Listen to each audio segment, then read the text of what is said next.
Lihatlah adegan pada video ini baik-baik. 3 bayi kecil sama-sama punya tujuan sederhana, ingin mendapatkan susu. Tapi ternyata jalannya tidak sama. Yang pertama melaju cepat, begitu mudah melewati rintangan.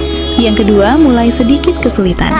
Dan yang ketiga bahkan tertinggal, hanya bisa menangis. Beginilah hidup kita, saudaraku. Ada yang berhasil lebih dulu, ada yang masih berjuang keras, dan ada yang jatuh di tengah jalan. Namun yang diuji bukan hanya yang tertinggal, tapi juga yang lebih dulu sampai. Apakah dia akan peduli atau pura-pura tidak melihat? Rasulullah SAW bersabda, seorang mukmin bagi mukmin lainnya seperti satu bangunan, saling menguatkan satu sama lain. Hadis riwayat Bukhari dan Muslim. Yang pertama sudah dapat susunya, rezeki, jabatan, kenyamanan hidup.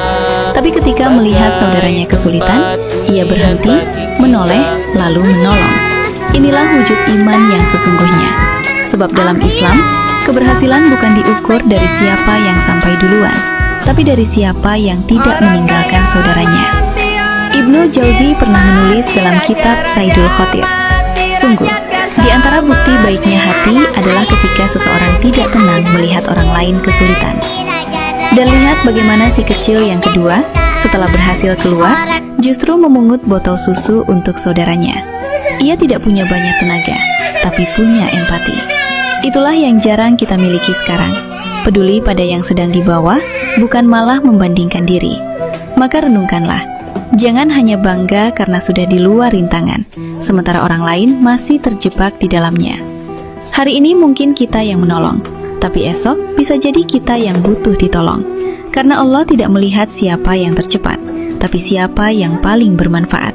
Sebagaimana sabda Rasulullah, sebaik-baik manusia adalah yang paling bermanfaat bagi manusia lain. Hadis riwayat Ahmad. Wallahul musta'an. Good job.